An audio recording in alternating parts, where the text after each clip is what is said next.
Salut les humains, ici Nas the Nice, alias Na2S. Oui, ma chaîne a déjà un nom et en plus un surnom, ça commence plutôt bien. Et bref, je vous souhaite la bienvenue sur ma chaîne. Pour cette première vidéo, il s'agira d'aborder le trouble dissociatif de l'identité, ou plus communément appelé le trouble de la personnalité multiple, dont vous avez certainement entendu parler.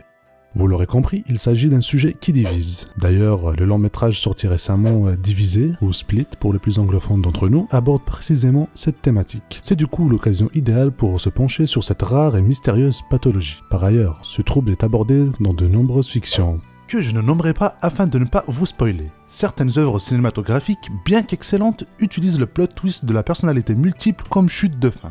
Avant d'entamer la vidéo, que ceux qui ne l'ont pas vu se rassurent. Il n'y aura pas de spoil sur le film. Du moins, pas de spoil majeur, vu que toutes les informations abordées ici ont été dévoilées dans la bande-annonce. Ah oui, j'oubliais. Si vous n'avez pas encore vu le film, allez-y, foncez, après le visionnage de la vidéo bien sûr. Avant de parler du film en soi, il serait pertinent tout de même de prendre un petit moment histoire d'expliquer brièvement ce qu'est le trouble dissociatif de l'identité. Commençons par le commencement. Qu'est-ce que le TDI ? Oui, d'ailleurs, à partir de maintenant, je vais tout simplement dire TDI, c'est plus court et ça va être moins lourd qu'à chaque fois de répéter le trouble dissociatif de l'identité. Bref, pour définir le concept, soyons pragmatiques et faisons appel à la Bible des psychologues, le DSM-5.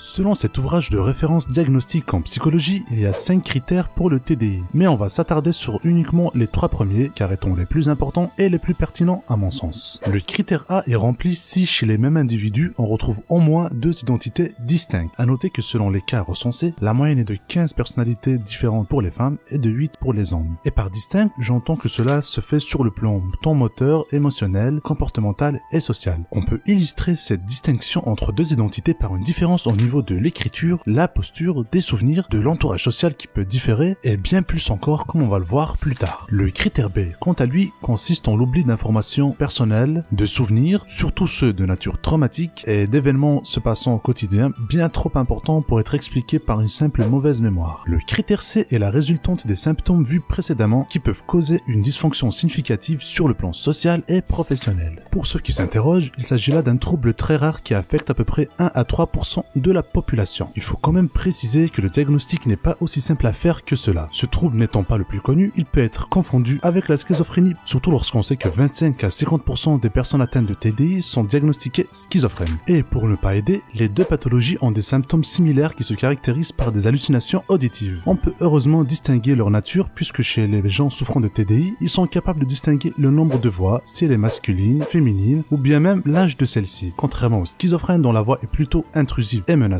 chez les personnes souffrant de TDI, elle sera davantage une sorte d'allié ou un soutien.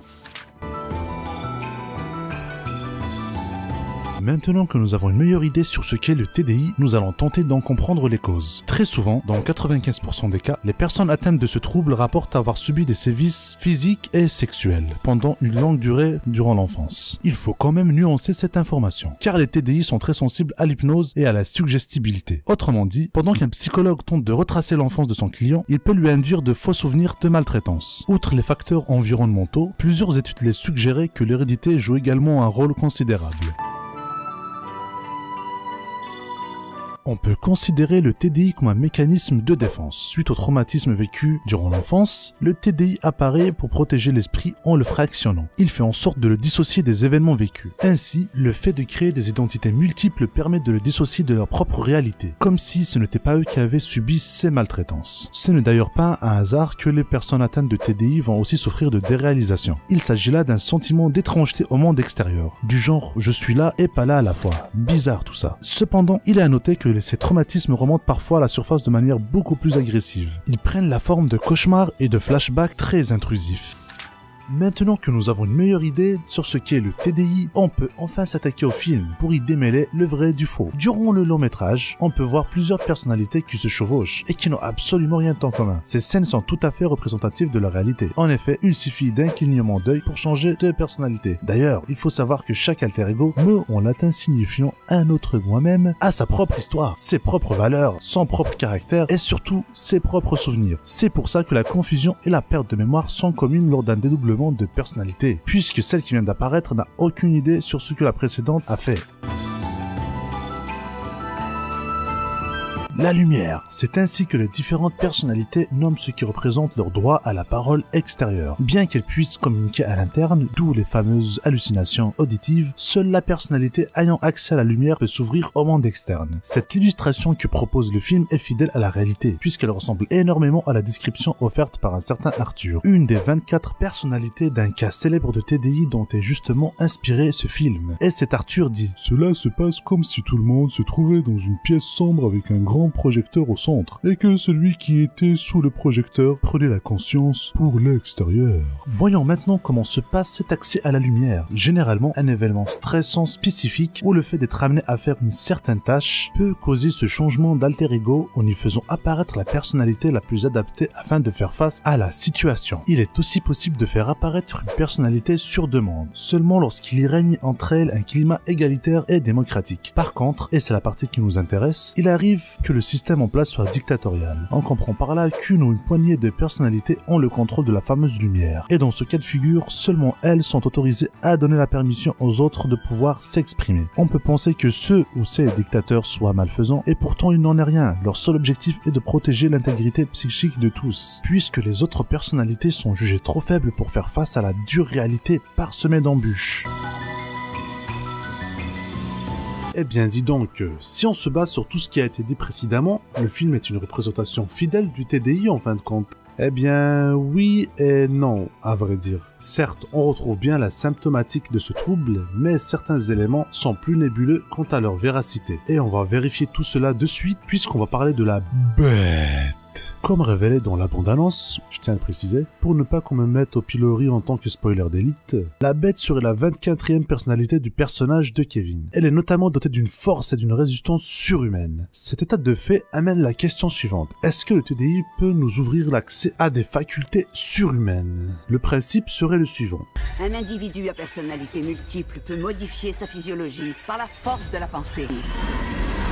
Donc si celle-ci croit être une bête, cette croyance est si forte qu'elle va développer des capacités insoupçonnées, un peu comme quand t'es en muscu, tu n'arrives pas à faire la dernière répétition, mais avec l'aide de ton ami, tu la finis sans problème, au calme. Tout ça pour au final te rendre compte qu'il ne t'a jamais aidé. Ou encore le cas d'une jeune américaine voyant son père écrasé par son pick-up a réussi à le soulever en partie afin de le dégager de là, ce qui est normalement impossible. À la lumière de ces faits, on serait donc tenté de penser que c'est possible en fait. On va utiliser l'exemple d'un cas célèbre pour mieux répondre à la question. Il s'agit d'une femme allemande répondant aux initiales de BT, genre la lettre B puis le T. En fait, lorsqu'une personne est suivie dans un cadre scientifique, on ne révèle pas son identité complète avant son décès. Tout ça dans le but évidemment de préserver sa vie privée. Bref, celle-ci a été diagnostiquée TDI avec 10 personnalités. Plus tard, à l'âge de 20 ans, elle subit un accident dans lequel elle perd la vue. Les médecins lui avaient diagnostiqué une cécité corticale, autrement dit des dommages causés au niveau du cerveau. Pourtant, quelques années plus tard, durant une psychothérapie visant à traiter son TDI, elle retrouve la vue par l'intermédiaire d'une autre personnalité. Est-ce donc la preuve tant attendue qui confirme le super pouvoir des personnes atteintes de TDI? Eh bien, il n'en est rien. Suite à un suivi rigoureux de cette patiente, notamment via l'imagerie à résonance magnétique fonctionnelle, il a été établi qu'elle n'avait pas de lésion cérébrale, mais que la cécité était plutôt d'origine psychique.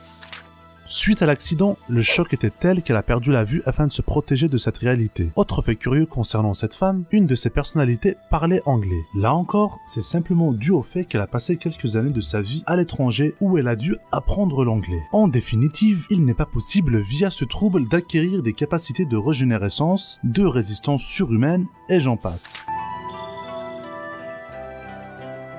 Au risque de surprendre, la réponse est non. Ils ne sont pas dangereux au même titre que les schizophrènes, c'est-à-dire à de très rares exceptions. Et si danger il y a, c'est bien souvent envers eux-mêmes, notamment par des mutilations, l'abus de substances, l'isolement social, etc.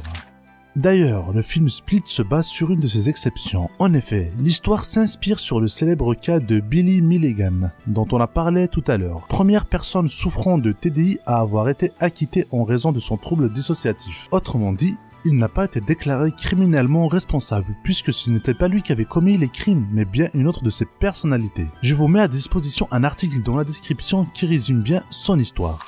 Bref, ils ont souvent cette image de danger public très caricaturale et théâtrale qui est issue du monde du cinéma. Ce qui est compréhensible en soi quand on sait que leur but premier est de divertir. C'est un peu comme la saga Les Dents de la Mer qui a donné une image complètement erronée sur les requins. Sujet qui d'ailleurs mériterait bien d'être traité sur cette chaîne.